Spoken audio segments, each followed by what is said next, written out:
I'm getting tired of looking at this rusty heat shield, so I've removed the 5 bolts and I'm going to sand it down and repaint it, make it look way nicer for the overall look of the engine bay.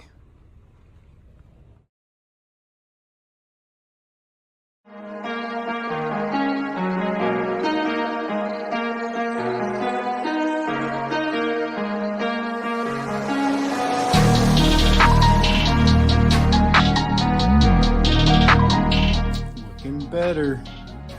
You know what time it is. Time to bring out the Harbor Freight Drill Master drill.